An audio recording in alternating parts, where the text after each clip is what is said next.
and thanks for joining the webinar. My name is Chapin, and I assist with contracts, operations, and information technology at the IAC, and I'll be helping with tech for the video call this afternoon. Just a few things. We have a packed schedule and over 100 of you on the call and even more on Facebook. To keep things going smoothly, I ask that you type your questions into the chat box. So out of respect to our speakers, even our panelists, if it's not your turn talking, let's stay on mute. I'll be keeping an eye on the chat closely, along with my colleague Jasmine on the Facebook chat, and we'll be asking your questions to our presenters. Last week, when we hosted a call, we asked you to share with your peers in the chat box what your organization or you as an individual artist are doing to uplift your community. I'd like to invite you to share again in the chat box while we hear a warm welcome from IAC Executive Director, Louis Rickey. Take it away, Louis. Thank you, Chapin, and welcome to everyone. I want to say a special thank you to Julie Goodman, the President and CEO of the Arts Council of Indianapolis, who is the co-host of this webinar today. Thank you, Julie, for partnering with us on this. Also, a large thanks to our guest speakers and legal and employment professionals on this webinar. They are Bryan Brenner, founder and CEO of First Person, Megan Nail from First Person, Heather Willey from partner from Barnes and Thornburg, Jackie Gessner, associate from Barnes and Thornburg, Scott Wylie, executive director, volunteer lawyer program of Southwestern Indiana, and Laura Scott of Farmer, Scott, Ozete, Robinson, and Schmitt. The COVID-19 public health crisis is impacting how we work in significant ways. We know navigating the changes and restrictions will continue to be a challenge. As the state's proponent for the arts and their impact in our communities, we're bringing the arts community together to support each other in statewide conference calls with sharing information, resources, and best practices. Indiana's creative workforce, including arts organizations, their employees, and contract and self-employed creative workers, continues to face challenges navigating employment-related issues as a result of the COVID-19 pandemic. Thanks for joining us to hear from professionals in the field about the current challenges and opportunities around employment. There will be a question and answer time after the presentation. As questions occur to you, please enter them into the chat box, and our panel will get through as many as possible at the end of the webinar. To get us started today, Megan Nail from First Person is going to share with us information related to Family First and CARES Act overview, benefits, employment, unemployment benefits, and sick leave, layoff, furlough considerations, and best practices. Welcome, Megan. Thank you so much, Louis, and thanks everyone for being here. Again, I'm from First Person and I'm an HR professional, Total Rewards, so that's what my background is. And Jackie Gessner from Barnes and Thornburg is going to be adding in some information to this section as well from her employment law expertise. So Jackie, feel free to jump in at any time. I do have some slides to share today. This is a really complex and changing area as we have so much new legislation. So I hope to share an overview with you and then additional resources that you can have to follow up as you need to afterwards with more details, in addition to our time with Q&A later. So I am going to go ahead and share my screen. So I think to start, just to give ourselves a little bit of credit, it's important to look back at everything that's really happened just since March 18th. So when we look at the rapidly changing world that we've all been living in, we have the CARES Act that was passed on March 27th. We have the Indiana stay-at-home order, which was effective March 24th. And then we have the Families First Coronavirus Response Act, which was voted on March 18th and becomes effective tomorrow. And the Families First Coronavirus Response Act is really focused on that paid sick leave and expanded FMLA for organizations under 500 with tax credits. So we've had a lot that has been going on in the past couple of weeks for us all to keep track of. So I'm going to just give a little bit of a taste of information on emergency paid sick leave and expanded FMLA, and I believe Jackie has some additional thoughts to share on this as well. So the emergency paid sick leave in FMLA is generally required for organizations under 500 employees. There are a lot of technicalities around if you're close to that 500 number on who might qualify for it and who doesn't, but it's generally required for those organizations. The emergency paid sick leave gives tax credits for up to 80 hours of time for sick leave related to COVID-19, and it also expands FMLA. There's further Department of Labor guidance, posters, and FAQs that have really been issued in the past week. And you can find a ton of information, not only under our first person resource hub, but also Barnes and Thornburg's resource hub as well. And Jackie, I'll turn it over to you if you want to add some additional thoughts maybe on this slide. Yeah, thanks, Megan. Just a few points. While, there's a lot to cover here, and I'm not going to, read an entire law to everyone on this call, because I'm sure they don't want to hear that. And I got the pleasure of reading it myself, and I can't say that, I wanted to do it, but ultimately, a few things to just keep in mind. The one probably most important item here is that any of the laws that we are talking about are fast and furious, and the guidance from the federal agencies that are trying to interpret these as best as they can and give practical advice are changing constantly. So just with respect to what we're going to call the FFCRA, which is the part of the bill that's included the emergency paid sick and expanded FMLA. There's already been 3 updates from the Department of Labor on how to interpret this. They're doing just Q&As on their website. We expect to get formal regulations very soon. But ultimately, we cannot rely on the first thing or the last thing we read. So if you suspect or do believe that you have employees that might be eligible for some of these benefits, the number one thing, I guess, would you ensure that you update, and look at, have there been any changes? Whether you thought you understood it on one day, if it's been a couple of days, assume you should take another look or place another call to those that you would ask these questions to. And then additionally, while it's generally broader than what we're used to seeing with the FMLA, we usually are looking at employers of a certain size. 50 is usually the triggering amount. This expanded FMLA is broader than what we're used to. And so we do have a requirement. It does not apply to the emergency paid sick leave. That's different, but for the expanded FMLA, the individuals at issue have to have been employed for at least 30 days. But overall, these are broader provisions that are going to apply more so than they would, and the 50 triggering amount is not what we're talking about here. There's potential to exclude some of the smaller employers, but ultimately we're waiting on regulations for that, and it's not going to be a blanket. It's going to be something like they're able to establish a business emergency that would require that they cannot comply with these paid benefits. So ultimately, I think keep in mind, this is going into effect tomorrow. I know that you've received from Julie a notice about the poster that employers have to post, but anything that's happened prior to tomorrow is not going to necessarily count towards anything that you would have to provide going forward. It's not a retroactive law. So the provisions, once they start, will be going forward only. Any leave that an individual might be on right now is not going to count towards what we have to do beginning tomorrow. So a lot, involved different reasons for the leave, and we can answer questions, of course, about those. But those are just kind of the things overarching to keep in mind before I hand it back over to Megan to keep us moving along. Great, thank you, Jackie. There is definitely a lot of changing information here. So keeping those resource pages bookmarked would be really helpful, I think, for all of this.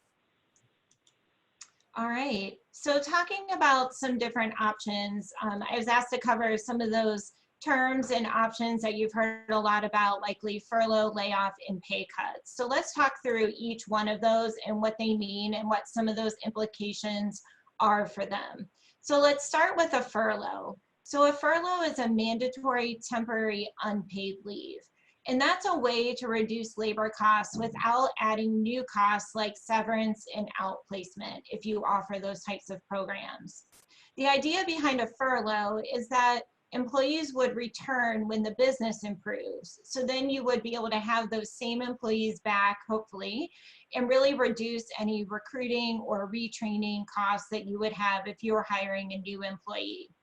On a furlough, these individuals would still be active employees, and the key is they are actually eligible for unemployment during the furlough period. And I'm going to be talking a lot more about unemployment in the next section of this presentation. And with all of these, I know we have Jackie on the line from Barnes and Thornburg, but it's important if you're looking at these different options to consult an employment attorney for specific guidance based on your own individual situation. These are just general guidelines and considerations. A layoff would be a full separation or termination from the company or the organization. And when you're really looking at doing a layoff, it's very important to carefully select which employees would be impacted by this employment action. And to think about your layoff based on the role in the staffing level and generally not the individual. So it's how does your workforce need to change based on roles and what your current business needs are. You can look at individuals and performance as a criteria, but it should really be based on objective documented reviews or performance discipline that they are formally on, such as a written warning or some type of below expectation performance rating. And again, this is a great time to work with your employment counsel on this. And Megan, I'll just, one item really quickly, I won't slow you down, Sure. But on layoffs, Megan's right, you know, when you're talking about layoff distinct from a termination, generally we are looking at on the business need side as the cause, you know, for that decision, and not something where we see that the performer, you know, is the issue, that we need somebody who can better meet the expectations, because the general question is usually going to be, you know, are we going to replace that individual? Are we going to immediately post that job and have to bring in someone else to fill the role? In that instance, it's not a layoff, you know, that's a termination based on whatever performance or conduct issue you're having. And the reason I just raised that is simply because to defend, you know, most reasons, anytime we have, if a situation were to arise where there is a dispute about some type of decision that you're making as a company or as an employer, the defense of a layoff is, of course, that it truly is a layoff. And that's the honest and true reason that we needed to reduce the number of staff and fulfilling the role once the person's left or hiring in someone else is a direct, you know, evidence against that being the true reason. And so you want to carefully select what decisions you're making, call them what they are. Don't dub it a layoff just because of the crisis that we're in, of course, but if it is something where the staffing levels cannot be maintained and that's the true reason, then you are looking at more along the lines of the layoff. So just wanted to make that point clear. Yeah, thank you, Jackie. Very good point. And then we have pay cuts. So fewer hours, less pay. This is somewhat clear cut if you have someone who's being paid on an hourly basis. But I do want to share, you really want to watch out and be careful with this if you have exempt employees, because there are specific considerations based on the Fair Labor Standards Act that you need to keep in mind if you have individuals who are paid on a salary basis. So just something to be aware of if you're considering this, and to reach out for more assistance if you're looking at exempt employees. Jackie, was there anything you wanted to add there? Yeah, I would just think about right now, obviously, if we're looking at reducing hours or reducing pay, it might be that, you know, we aren't worried about a ton of overtime hours being worked. Although, you know, if things are being shifted around and people are having to cover, you know, more work or less people around to do the work, ultimately we do have to be careful for those who are exempt salaried employees. Just as Megan said, to the extent that these individuals are available to perform any work on a given day, we have to pay them for that day's work. And so where we're talking about reducing those individuals' pay, we need to, one, make sure that we're not violating those rules about if someone's ready and able to work as an exempt employee. And two, that the reductions in pay are not going to reduce their salary below the minimum threshold that is required for all exempt employees. So as you can all recall, with all the hubbub from however long ago that was, time is not something I keep track of right now, but when they changed the salary threshold, that's just the triggering amount that we're talking about, as well as the requirement with respect to individuals who are exempt and available to work on a certain day of the week. Thank you. So a big question around all these different options are on the benefits impacts. So one of the key questions that we are asked often is, if you do reduce an employee's hours, are they allowed to stay on benefits? And generally, if you do have more than 50 employees, or you're otherwise subject to the ACA's employer mandates, they generally are allowed to stay on benefits through the end of the plan year, even if hours are reduced. And this is for medical only. But then, can employees stay on benefits if they are furloughed? That's really an "it depends" type question. And I would say on any benefits questions, it's really important to work with your insurance carriers and your benefits brokers to make sure that you are up to date on how insurance carriers are handling this and all of the new legislation in this changing area. So those are important questions to continually be asking and ensure you have the best information for your specific situation. I think, Megan, one other quick thing to add, this is Bryan, Brenner from First Person, is there are some special enrollment provisions that are available only this week. So if someone has lost coverage and needs to come onto plans, there are special provisions. Both Anthem and United and others have been very specific about how these work. And I would encourage that if there is a benefits gap or need, that it would be important to try to address this week in case someone becomes eligible for one of those in your family or your employment.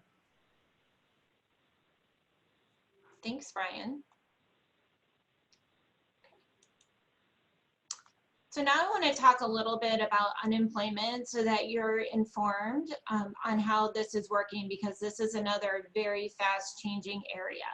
So let's start with a few of the basics around unemployment. So unemployment is administered through each state. So the information that I'm going to share today that is state specific is really based on Indiana in our system. And then if you would ever be talking to someone who needs resources in another state, just have them go to that state's website to find that information. The CARES Act does add benefits to the current state programs, but it is all still run through the states. Unemployment eligibility is determined by the state. It's not determined by the federal government, and it is not determined by the employer. So although the employer provides information and can contest an unemployment claim, the ultimate determination is really with the state, and in Indiana, it's the Department of Workforce Development. If someone feels they're eligible for unemployment, they should really apply as soon as they feel they are eligible, and I've provided the website there. And again, you can Google the Indiana Department of Workforce Development. The application is all online. You're not required to go and visit a Work One office, and employees do need their most recent pay stub to complete that application. Benefits are typically received within 3 weeks if there are no issues with the initial application. So the Indiana state benefit is generally 47% of wages to a maximum weekly benefit of $390. There are lots of technicalities on how base wages are established and so forth, and those can all be found in the claimant handbook that I linked here on the slide. So states need to adopt the federal provision for the unemployment benefit. So I'm assuming Indiana will adopt it, but I guess we will wait and see. But assuming that happens, the CARES Act would provide an additional $600 a week payment to each unemployment insurance recipient through the end of July 2020 for this COVID reason. So you may be wondering how long unemployment is generally 26 weeks for the Indiana state benefit. And then the CARES Act would provide up to an additional 13 weeks of unemployment to help those who remain unemployed after the weeks of state unemployment are no longer available. So who is eligible? This is something that has changed quite a bit that may be extremely relevant to some of you on this call. So first, employees who are terminated, for example, through a layoff, would generally be eligible. You can still contest claims if you're an employer and you did terminate someone for cause. So attendance issues, poor performance, theft, anything of that nature, you still do have the ability to contest those claims if you so wish. Again, as I mentioned earlier, furloughed or those who are laid off temporarily, so to speak, they are eligible. They do say that employees must stay in contact with their employer and be available to work if they are called back by the employer. Employees who are reduced to part-time status would potentially be eligible for a prorated benefit. And then employees who cannot work due to caring for their child while their school or daycare is closed due to COVID-19, if they are not already receiving sick pay or leave pay. So Jackie spoke earlier about those expanded leave benefits. If they're receiving those types of benefits, they would not then be eligible for unemployment at the same time since they're already receiving those other benefits. So under the CARE Act, there are some new individuals who would be covered who have not been traditionally eligible for unemployment. This includes self-employed individuals, independent contractors, those with limited work history, and then they state generally those who are unable to work due to the COVID-19 public health emergency. And although some of this is not necessarily clear who exactly qualifies or would fall under especially that fourth category, the Department of Workforce Development is encouraging everyone who feels at the end of the day, if you think you're in a situation where you may be eligible, they're encouraging you to submit your application and see if you're eligible. Hey, Megan, I'll chime in real quick on that. Yeah, go ahead. Oh, thanks. Just on that point you were just making before you leave it, I think, you know, while I said before we have to kind of keep updated on, you know, what's the actual interpretation of some of this going to mean, but as of right now, we're getting the sense that that last bit, which Megan was saying about those who are unable to work due to a public health emergency, might be trying to do the catch-all of what's left over from some of these reasons for paid leave that the employer is required to provide under the FFCRA, because as we're interpreting it right now, one of those reasons is when the employee has to be away from work and cannot work from home because of an actual government order that is a quarantine order, or quote what they're calling an isolation order. Well, we've sort of interpreted that to not include the stay-at-home orders for the non-essential workers. So truly, we believe it's intended to mean for those who either have the symptoms or have had a medical directive that they, you know, either have the disease or have enough symptoms to determine that they need to stay home for those reasons. So ultimately, where we're seeing other people say, well, I can't go to work because I can't work from home, but, you know, my particular state, county, whatever government entity, you name it, also has this other shelter in place or stay at home order, you know, am I in that bucket?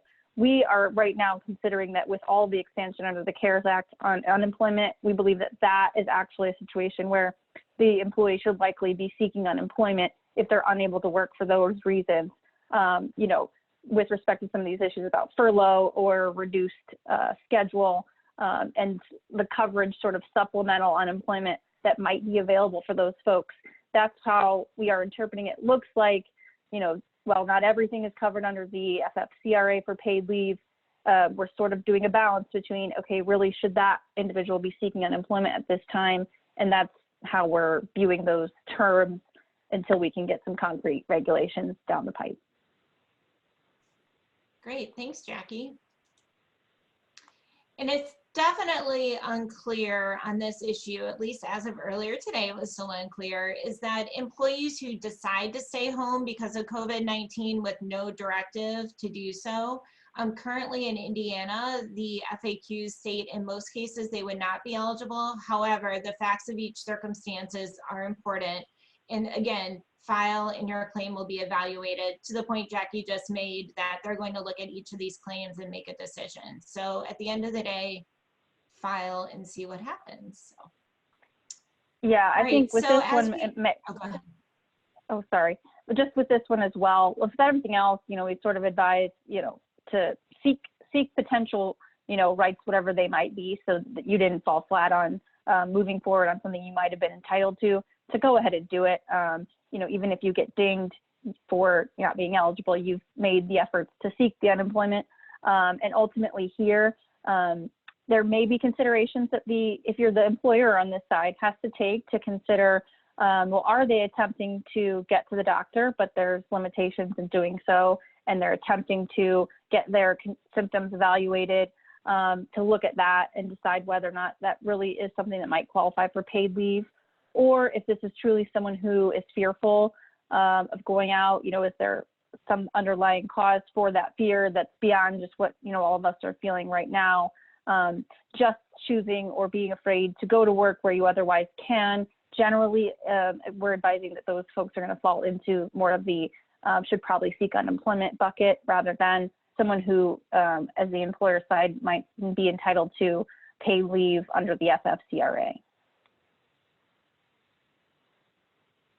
Great, thank you. So I want to end, before I turn this over, with just some other programs and resources so that you're aware of what is out there in case you want to investigate any of these more as potential resources for you.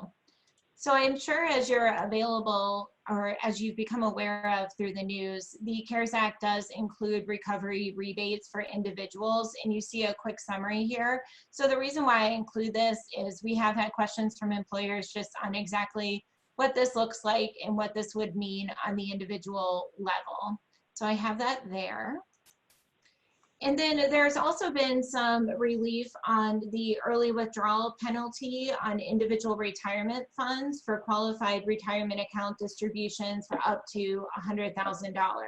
So this would be on distributions that are needed for coronavirus related purposes or due to the impact of COVID-19.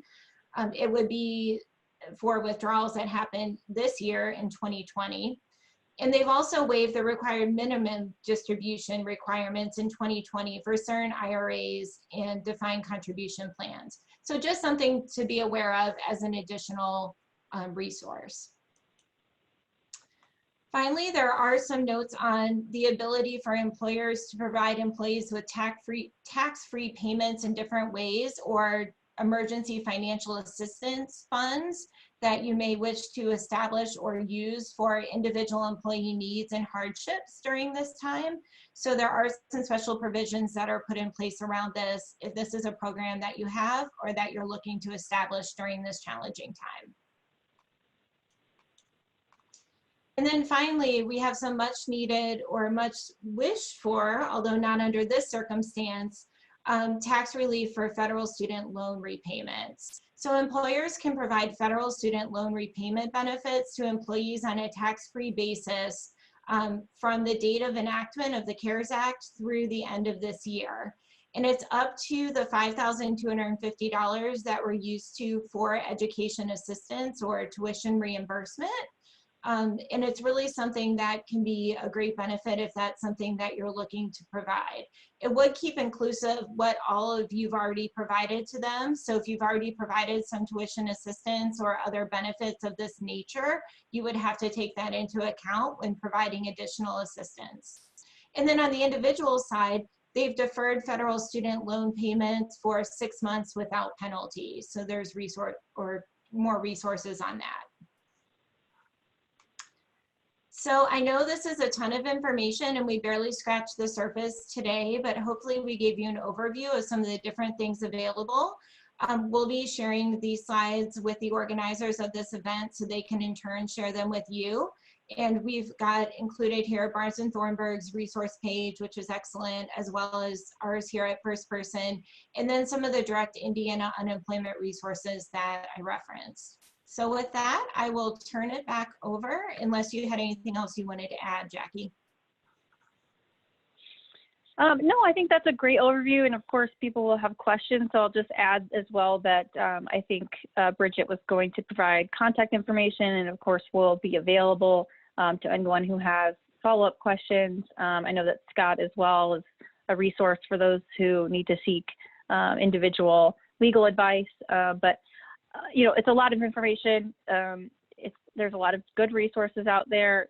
You know, as best we can, try not to feel overwhelmed, but just to try to maintain the consistency of keeping updated, just because, you know, government's not relying on one answer, but it's providing updated answers. So we just have to maintain vigilance in reviewing those resources.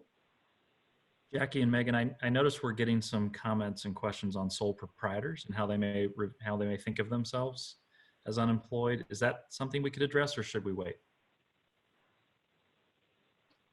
Why don't we go ahead and kind of go through the presentation, and then we'll deal with questions at the very end, and we'll consider that. So thank you, Megan, so much for a great presentation. So we're seeing a lot of questions coming in, and again, we'll get to those at the end of the webinar. And please keep those questions coming. I know we have quite a few now.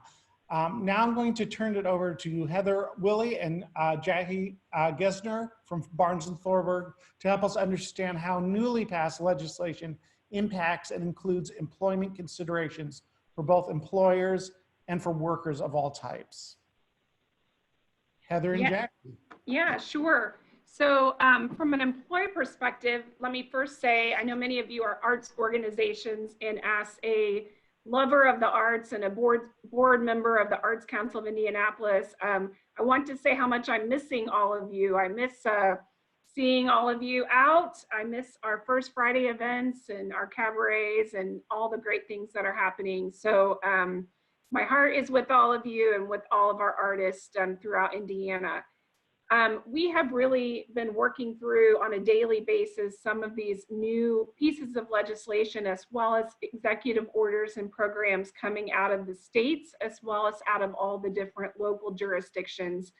And I think what you'll hear from Megan, from Bryan, Jackie, and others is that, you know, this really is evolving daily, and you really do have to check the federal laws that are coming out, federal guidance, state laws, and local jurisdictions, all at the same time. Many of them cross-reference one another, some have supplemental programs. And so it has been, I think, confusing for all of us in terms of reviewing these new opportunities and really seeing what's available. The resources that Megan mentioned, I think, are tremendous. And if you're able, for example, to get on our website at btlaw.com, you'll find a myriad of different resources. You're also welcome to sign up and receive those new alerts every day, as well as there's a number of additional presentations that will be offered that you're welcome to sign up for as well. A few things I wanted to mention. We know this week that the Coronavirus Aid, Relief, and Economic Security Act, or as it's being referred to as the CARES Act, is going to provide small business employers with additional opportunities for small business loans, as well as some paycheck protection program loans to really help you as a business be able to continue to provide employment for your employees, as well as for your business itself through these difficult times. And what's been great about the considerations given in these federal laws, as Jackie and Megan mentioned, is they are understanding the impact to our not-for-profits. A lot of times these small business loans have not traditionally been made available to our nonprofit sectors. And so we are grateful to see that these federal new provisions are including not only our not-for-profits, but our individuals and you know, very small business owners as well. Included in the CARES Act, we saw a $349 billion allocation for new loans that will be guaranteed by the Small Business Administration. These are loans that are going to be going to small businesses, individuals, and other nonprofits with fewer than 500 employees. And the goal is that they will be run through the existing Section 7A business loan program that's already set up through the Small Business Administration. One of the things we know, since this is really, over the last couple of days that we've seen this legislation, is that there is no application in place that's been finalized to date, or at least not as of yesterday. And so we're really encouraging folks to talk with their banks, talk with their lending institutions, see if your bank or lending institution's eligible as a small business loan lender, and then make sure you're communicating with them regularly. So as soon as that application is available, you're able to apply and be able to access those additional dollars. Additionally, the Small Business Administration has a lender match tool, and that is going to be available to help businesses find and improve SBA lender. If you're not already working with someone, you can go on to the Small Business Administration and look at that tool as it becomes available to help you really find who might be able to assist you with the program. We know as well that included in the CARES Act, there's a Paycheck Protection Program loan. This is really, something that is focusing on not only our traditional businesses, but also our nonprofits, veterans organizations, and tribal business concerns, again, with 500 or fewer employees, and that can include your full-time or part-time employees. It is an opportunity for those self-employed individuals and sole proprietors, independent contractors to also be eligible to participate in this new Paycheck Protection Program loan. So if you are, I think I saw one question pop up in the chat as Jackie and Megan were talking, someone who indicated their wife owns a ballet studio, not able to work during this time. She may be eligible for this Paycheck Protection loan under this program. And with all of these things, we are hearing kind of the details at the legislative level, and having worked with the Indiana legislature for over 26 years, as we all know, legislation gets passed and then the devil is really in the details. And unfortunately, for a lot of these programs, they're still so new that those details and guidance, as Jackie mentioned earlier, is just not available. So I encourage you to be checking the resources that Megan and Jackie and others have mentioned on a pretty regular basis to make sure that as those details do become available, they'll be posted and you'll be able to use them. We know with the Paycheck Protection Loan Program that it's going to be made available for businesses to basically receive an amount up to 2.5 times the average of the business's monthly payroll cost. And for some businesses, that could be up to $10 million or whichever is lower. So it is a significant opportunity for businesses to be able to get these additional dollars through this program. And payroll costs have a fairly broad definition under the law. It includes things like salary, wages, commission, similar compensation, payment for cash tips. So if you've got someone who's working in a service industry, for example, I think I saw Shannon Porcell's name on the chat. If you've got those folks working with you who are, your bartenders, et cetera, they may be able to get some compensation for what otherwise would be their cash tips averages that they make during this time. Payment for things like vacation, parental, family, medical, and sick leave. And so we know that they're going to be, sort of broadly looking at this. I think trying to provide folks with, as much flexibility as possible. And there are some limits in some of these programs. For example, if you have employees who are making greater than $100,000, then any amount, in excess of that $100,000 is going to be excluded from that payroll cost. So we're we know there's going to be a look at sort of higher income earners versus really trying to make sure that individuals are safeguarded for their, sort of basic needs. We will see things for use of these loans. They can be used to pay salaries and wages, including normal commissions. They could be used for costs related to continuing group healthcare benefits during this paid leave period. They could be, looking at your mortgage interest, your rent, your utilities, your interest on your debt obligations, if they had occurred before February 15th, 2020. So we're really looking at sort of all of your sort of broad, business interest. There will be a interest rate associated with this, but there is a potential for loan forgiveness. So we're still waiting to see some of those details and some of the specifics, with respect to those borrowing opportunities and what might be available. So as we see this and as things roll out over the next, several weeks and months, we will continue to update those. If you have questions, as Jackie mentioned, feel free to reach out to any of us on the call. I know, Louis, I want to be respectful of the fact that we have a lot of questions, and I want to make sure that folks are able to get those questions answered. A couple things I want to say before we move to questions. One thing we've seen in working through other disasters in the past is that, we often are getting information after this, disaster has occurred or after the dust has settled, and people are really trying to rebuild back into, a more standard operation of business. Historically, there has been additional opportunities made available after the fact.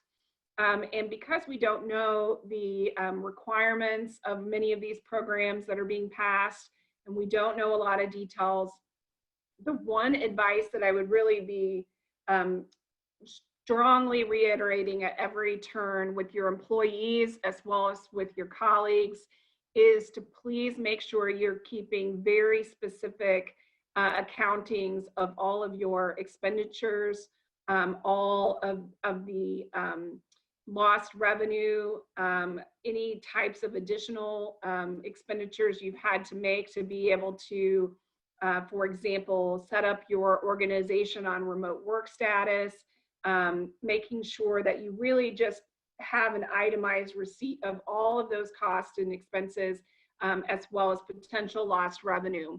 And you keep them closely, and you really keep a lot of specific documentation as well. Because what we've seen in the past is that grant opportunities and other opportunities have become available, and individuals, unfortunately, and organizations have not had the proper documentation to be able to fully access and realize those opportunities. So that is something I think is very important and a lesson learned from, other natural disasters and other events that we've had in the past. And so please make sure that you're doing that. We also know, for example, from an insurance perspective, many of you have, clauses in your insurance contracts to cover for disasters. We know that most of those policies don't contemplate the type of economic impact that this public health emergency has had on all of you individually and as organizations. But still make sure that you're reading those, still make sure that you're filing your claims, preserve your right under those policies to be able to have a discussion, negotiate, and we may see at some point some sort of federal additional assistance given to the insurance industry, particularly property and casualty, to be able to help recover some of these costs. And so we want to make sure, again, that you're just preserving all your rights that might be available to you as you go through, this difficult time. And then lastly, talk to your accountant, talk to your personal accountant, talk to your business accountant, make sure that your employees recognize that there may be costs that are able to be deducted for them on a go-forward basis for the 2020 tax year. Things like, portion of their internet, portion of, if they had to get a new laptop at home to be able to work remotely, make sure that they're, talking to their accountants. Make sure you also are thinking about the additional expenditures you've had to make just to keep your businesses active and be sure that you're, again, keeping good receipts and documentation so you're able to take advantage of those tax deductions at a later date. And Louis, with that, unless Jackie has anything else to jump in on, we will pause and let you take questions from the group. Thank you so much, Heather, for that great overview. Number of questions. Scott, Wylie, I'm going to ask you to sort of manage the questions here and your colleagues where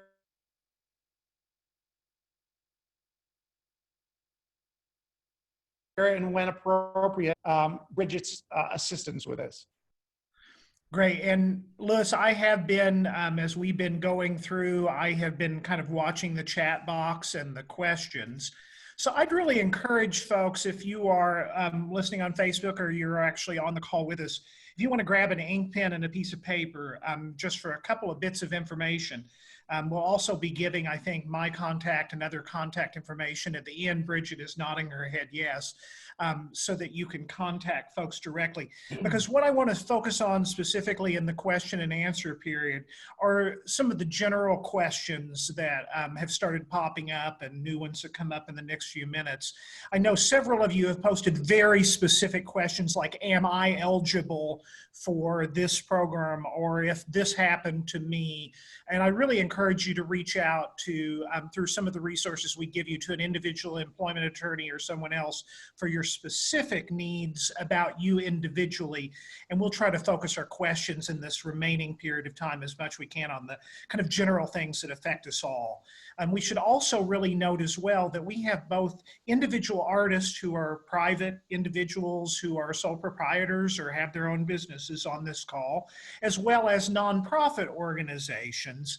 And both of those groups of people have slightly different needs and slightly different outcomes and questions of how they do. So keep that in mind when we go through this, as sometimes we may be referring to private enterprise businesses and sometimes nonprofit organizations. So I wanted to start out with just giving you some just brief guidance, then asking Laura a couple questions, and then we'll try to go through some of the questions that have been posted. First of all, if you have the income to hire employment attorney assistance, but don't know where to go, the best place to go is to contact your nearest metropolitan area bar association, which will have a lawyer referral service that will be able to direct you to an employment counsel in your area that serves your county. If you do not have resources because you've been laid off or you're low income as a private individual and you need some type of legal assistance for low income individuals, the information that Bridget puts up later on contacting me, you can contact me directly and I can direct you to one of the 12 civil legal aid organizations that are located throughout the state, or the appropriate civil legal agency for your area. We're most heavily concentrated in Indianapolis, but there are at least 2 agencies in every county across Indiana. And finally, for those of you who are nonprofit organizations, as I run the pro bono programs in the state of Indiana, and one of the easiest types of cases to place with volunteer pro bono counsel are arts organizations that do wonderful work in our community. So don't hesitate to reach out as an organization when you need legal assistance with employment issues or other legal issues that may confront you during this crisis. Because often, especially our business attorneys and our attorneys that do this type of work, aren't often called upon to do pro bono work very often, because most of that work is typically in really dreadful family law and other types of needs. And so don't hesitate to reach out and get that help. This is a time when a lot of attorneys are sitting at home in their dining room. And when Laura speaks in a moment, I'm going to encourage you to look for the hidden Mickey Mouse. So with that, if you are a nonprofit organization or you're an individual that's looking and may never have reached out to an attorney or reached out for employment law help, Laura, what are some of the things that folks might want to prepare before they call and talk to an attorney like you? Sure. So some of that is going to be dependent on what kind of a question you want answered. But here are some general things that you'll want to pull together before you contact an attorney with an employment law question. one of the first questions that you need to ask yourself is how many employees you have, because many of these programs and other employment-related laws depend on how many employees an organization have. Some only apply to organizations with 50 or more. Some apply to organizations that have 1 to 499 employees, all over the board. So be sure that you know how many employees you have at a given time to know which laws apply to you and which ones don't. If you're asking a question about an individual employee, then you'll want to have information regarding that employee available. Hopefully you have an employment file on each of your individual employees, but I know that with some smaller organizations, our record keeping isn't always what we might hope it would be. And so you'll want to get some basic information about that employee pulled together, what the employee's start date was, if they've been terminated, what their termination date was, any payroll information you have on that employee, what their rate of pay was, hours worked on a general basis, whether they were full-time or part-time, details on that employee's position. You know, again, some of these, particularly some of the newer employment laws that have recently come about have some exemptions based on whether or not the employee has specialized skills that would be difficult for the business to continue operating if that employee wasn't present. So you'll want to have some detail on that employee's job description. And then you also may want to get some information pulled together about that employee's absence and how that impacts your business operations. Again, that won't be relevant for every question, but I think that's good information to at least allow your employment law attorney to put your question in context so that they have some idea of how this employee fits in to the overall organization. And then I had one more before we start doing the general questions from the chat boxes and stuff. Something that I've been asked several times, Laura, and it always causes me to cringe, so I'll look forward to seeing what the look on your face is. When we have to furlough or lay off employees because of the lack of economic activity in our arts organization or in our gallery or whatever environment the listener is in, and we have to let people temporarily go. We've talked already about the eligibility they may have for a variety of programs. However, many people who are let go and who can't work love the arts organization they work for. I think Heather's comment about missing our colleagues was so right on. I see she's smiling too. And a lot of times our employees who have been laid off or furloughed say they'd like to volunteer and continue to do their work. I'm now watching all the attorneys frown. Is that a good idea to let that happen? This is going to be the simplest answer that you get all day.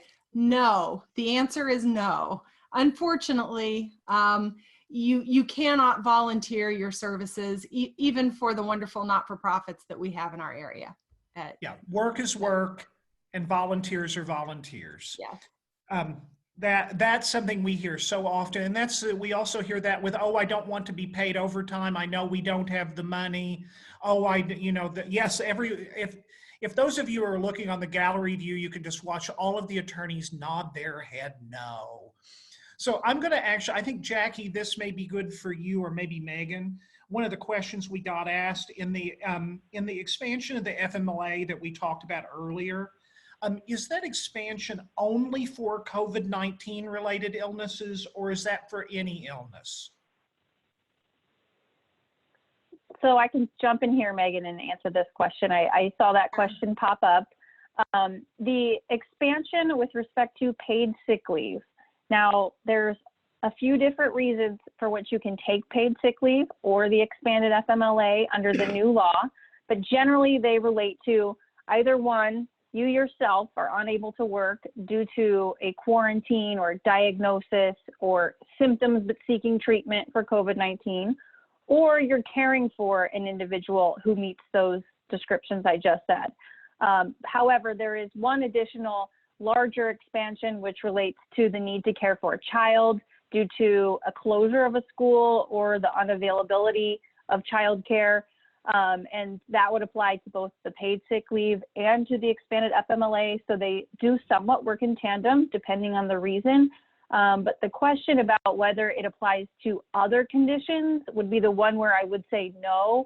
That's where you'll default back to the original FMLA, which still exists. This didn't change the basic reasons that we already have for family and medical leave. So you may qualify for just the existing general FMLA, but what we're talking about with the expansion added new reasons with respect to those COVID-19 related causes or potential childcare closures or unavailability due to COVID-19 related reasons.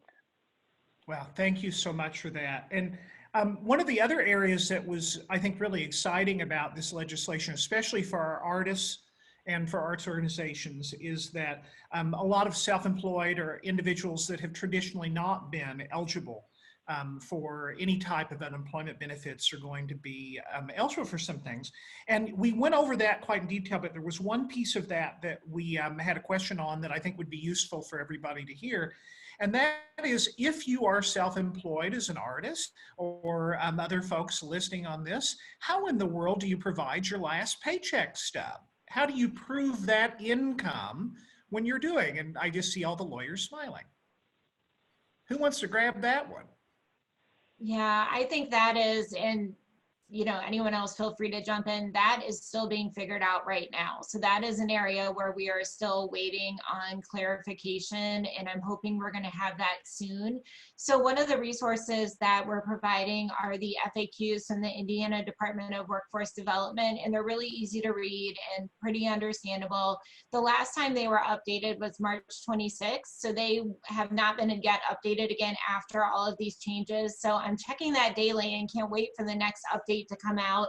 So I would say just hang tight just a little bit on that. And in the meantime, probably just gather whatever records you have on what you feel like you would have earned, or any historical records to prepare and wait for that additional guidance.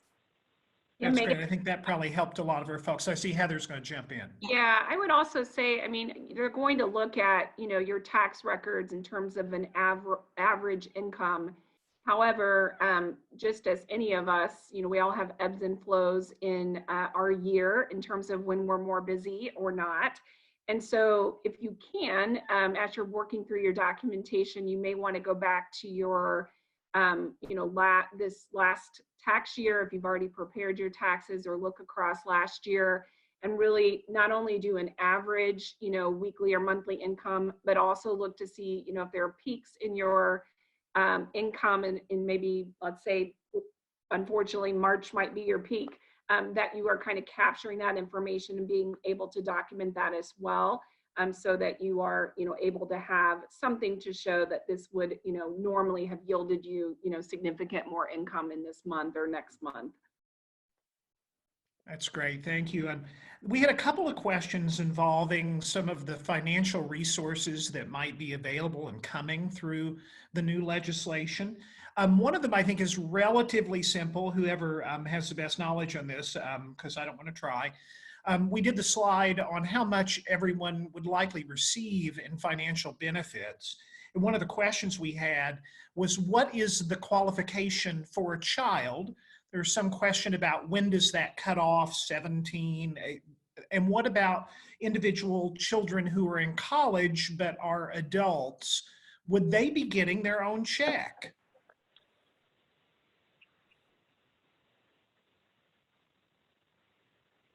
Someone jump in. Let's say Jack or Heather, do you have more? Yeah, I'll give what I've heard anecdotally, and I have heard similar questions.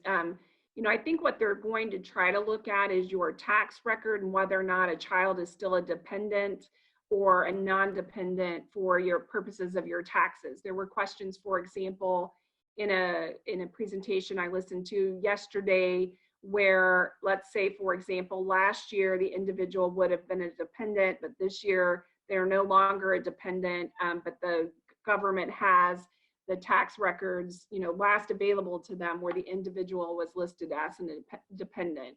What I've heard is that what they will try to do is look at the best information they have, which is likely going to be the last tax record, If you have someone listed as a dependent child, they'll probably credit you that $500 to the actual parent for that child.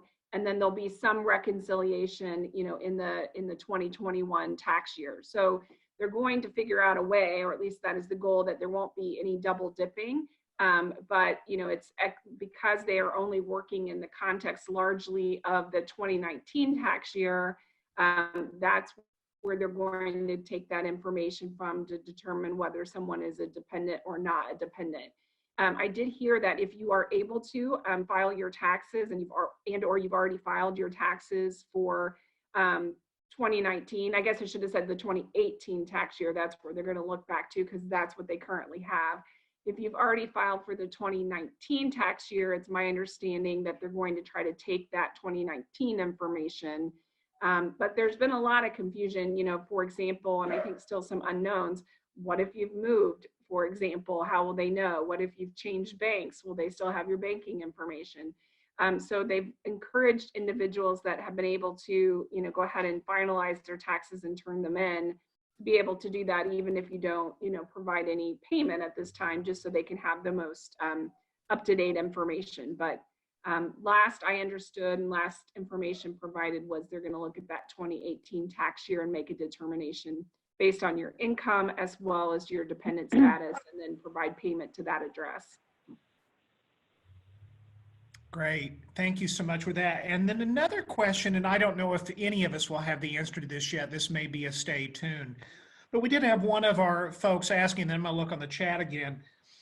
We have, if you are an individual artist and you are on an Obamacare plan on the exchange, and you receive these increased unemployment and other benefits that will change your income for these months, is that going to be held against you for any subsidies or anything that you're currently receiving to allow you to provide for your health care, or could you potentially be required to go on Medicaid?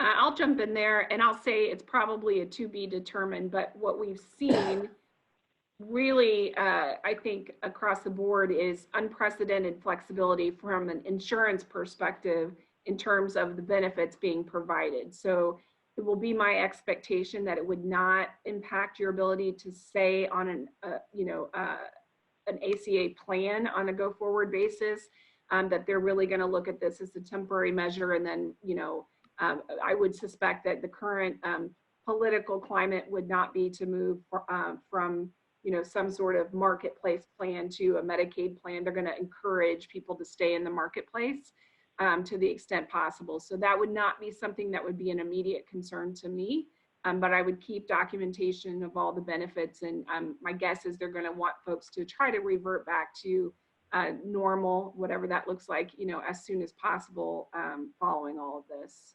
Heather, I would agree with your analysis. In addition, there are a couple of tiny good guys, but I think every good news helps. One is if you have an HSA, over-the-counter drugs now can run through there. That had been shut off previously. So it could be a small help. In addition, telemed is now eligible through your HSA to be reimbursed as well. So I know that's a better way to receive care right now. So a couple of small good guys that just popped up earlier today for us. Great, thank you, Bryan. And this may be a good one for Laura or Jackie or Megan. We had a couple of our arts organizations that are very small nonprofits that do not pay unemployment into the employment system.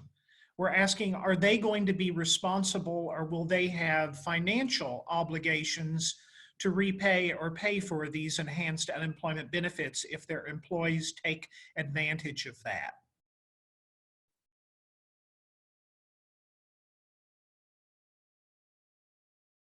Megan, you are on mute. I'm sorry, I see that. Thank you for catching me on that.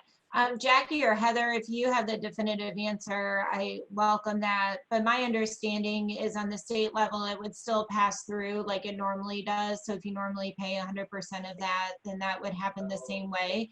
But I think the federal, sorry. I think the federal piece would, since that's being funded through the CARES Act, I don't think that would be passed through. That wouldn't make sense to me, but I welcome others' opinions on anyone else on that too. Yeah, I would agree, Megan. I mean, I think this is where they're speaking about the very small nonprofit size. I think it's 4 employees is the triggering size. And ultimately, you know, the impact here is this is running through the system. So refer you back to Megan's slides as to how, you know, unemployment is set up. I would not be concerned that if you're remaining as an entity that is not considered an employer under, you know, the unemployment insurance rules for the particular state you're in here, talking about Indiana being a nonprofit of such a small size. You know, I don't have the direct answer to that, but I would refer to what Megan has just described, and I would not suspect that you should be concerned, you know, if employees are seeking benefits and for some reason they become eligible to, you know, the system will work itself out that you're not going to be receiving a bill for those benefits. Great, thank you guys. And I'm going to do this the best I think I can interpret it. And it would be on a benefits question. Had a questioner ask that they believe there might be a tax form or some other way if you did not initially qualify for subsidies through the ACA that you could file during the current year. So for example, if I made too much money to qualify for a subsidy under the ACA, but now have lost my income, but wish to maintain my healthcare insurance, is there some way I can inform the government so that I can obtain subsidy that I was not eligible for when I had a higher income? Yeah, you know, that's a good question, and I'm not sure. Well, Laura, were you going to answer that? Okay. I believe the answer would be that the normal triggers that exist would exist right now. I'm not aware of anything new that's been developed, but that could also be true. I'd like to take that offline and get you a good firm answer and also produce documentation on exactly what you should do, because I could think that could apply to more than a few people. So good question. We'd be happy to get that back. Great. And then we had one other question. This was dealing with payroll costs. Excuse me. What are the payroll costs related to payment of state or local tax assessed on compensation? You know, I don't know that I've seen specific benefits related to your payroll taxes. I know that the compensation that's in the payment, I can't spit it out now, but what we just talked about, the Payment Protection or the Payroll Protection Act talks about wages, salary, and benefits. I don't know that it actually talks about the taxes directly. However, we do know and are watching, you know, states are consistently rolling back taxes. And I do know that through Indiana, the Indiana Department of Revenue is also looking at those provisions right now to see what additional flexibility and relief they can give. As you may know, Governor Holcomb actually delayed the payment of our Indiana taxes before the federal government did the same in terms of extending it till July. So I do know there is a comprehensive look at those things moving forward. I'll keep that one on my list as well. All good questions. Like we mentioned earlier, a lot of this has been rolled out very quickly. And unfortunately, some of the traditional guidance and sort of notice and comment periods that would go through some of these changes have not obviously been in place. So it's making it very difficult to answer those really specific questions at this time. You know, I will tell you, for those of you at home, if you watch this like we're watching it as presenters, it looks like the Brady Bunch credits. Just to let and by the way, no one looks like Alice. So one of the questions that we had, I try to, hey, a little levity helps, right, folks? One of the questions was, will the resources that we've been mentioning be listed on the IAC's website? And Bridget is nodding her head in an emphatically yes and 2 thumbs up. And this session that we're doing now is being recorded. And it is on Facebook Live, of course, as we do it now as well. So the slides and the information in those slides, including the resources that were put up, will also be available as well. So a lot of these resources, as each of our speakers has talked about all day today, are things that are changing. Laura, can I ask you one question real quick? How many webinars have you been on in the last 2 or 3 days on these subjects? 4, yeah. 5, 6. Yeah, I think I've lost count. I think what you're going to find, for those of you out there in listening land, is that all of your local attorneys and resource individuals like the IAC are really struggling right now to try to digest this information as quickly as possible. Julie and Lewis put this together incredibly quickly, knowing just how desperate all of us are for the information that can help our employees. One of the things that we really didn't address at the top of this is, so often when you talk to legal resources, it's about how you get rid of a problem employee, how you deal with a dreadful problem. This is almost exactly the opposite of what your attorneys and resource people have been used to guiding you on. This is about how you take people you love and that you know do wonderful work and have to not compensate them for a while because of something that's beyond your capabilities, whether it's you can't keep your gallery open because your patrons can't purchase your art, or whether it's you have to close your arts nonprofit for a small period of time and don't have the income coming in to maintain that employment. And so we're usually trying to help you avoid paying unemployment insurance and avoid all these things that we're today telling you how to help your employees get. And so all of us are learning new nomenclature and new ways of trying to address and assist our clients. So I really encourage you, especially those of you who had those very specific questions where you'd lost your income or you'd had to close, or things that were very specific to yourself, to please reach out to the appropriate person with the information that Bridget's providing here at the end of this webinar, so that we can direct you to the local people in your community that can try to the best of their ability to get you the information. And I'm sure the Indiana Arts Commission will be continuing to offer programs like this, because we may be back here in a month or 6 weeks with additional information far beyond anything that we could conceive of today. And I know it's the Indiana Arts Commission's real mission right now to make sure that the arts community is provided as best they possibly can. And I know Julie and our Arts Council here in Evansville and all of the folks who are advocates on behalf of the arts, that's the mission behind what they're doing. So with that, I'm going to give it back to Lewis and Bridget and anyone else from the IAC and Julie to see if there are any additional things they want to do or any additional questions they want us to try to field. Otherwise, I'll let that go to getting that information out. We had a question on Facebook, Scott, if anybody wants to take it. If you are self-employed and try to file under the new statute, do you simply just file a standard unemployment application? Yes, so it will all run through the state system. So just apply through the state of Indiana. There's no separate application needed.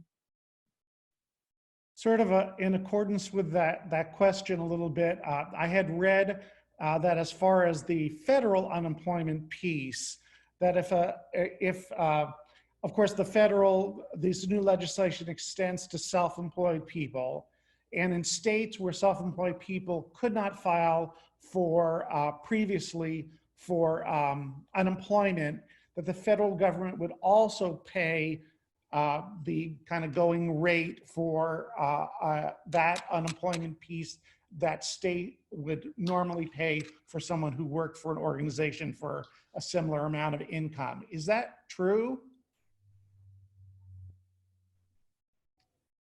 Do you want the question again? So Lewis, are you talking about that the federal government's going to stand in the place of the employer share or the state share? The state share, right? So if Indiana did not have previously unemployment for self-employed people, that the self-employed filer would also get an amount according to the state rate. I see what you're saying. Yeah. So it is my understanding that the federal government is going to provide the state with financial assistance to pick up the additional benefits costs that this new act is imposing on states. So there will be relief to the state directly. So that will be something that will offset the cost that the states would otherwise incur. And that was part of the actual act. The other thing I was going to mention, in addition to your previous question that Megan answered, is we've already seen in the state of Indiana, Governor Holcomb issuing additional flexibility for the Department of Workforce Development to provide benefits immediately. Typically, there is a 7-day waiting period, and there are other obligations in our unemployment system in Indiana to require the individual to be seeking work, for example. Those would typically be something you'd have to report in on every week. And they are ongoing obligations that if you are not, typically adhering to those, then your eligibility can be terminated. And so the state has already provided those additional flexibilities to make the program easier to immediately access, as well as to stay on through the time of a public health emergency. We do know, I think, that once the public health emergency has concluded, that those flexibilities will go away, or at least they will be, maybe given some modification over the long term. Thank you. So Bridget, in conclusion, any instructions for our people online today as far as accessing the information that was provided here today, and also upcoming opportunities? Yes, absolutely. Thank you, Lewis. So thank you to everyone who's joined us, over 100 here on Zoom and some 50 or so on Facebook.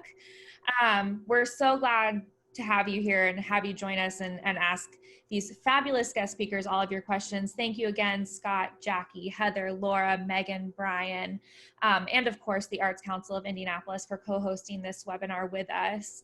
Like Lewis mentioned and Scott mentioned, we will be sharing everything that we learned with you tomorrow in an email that will include a webinar recording, a PDF of the slide deck that you saw today.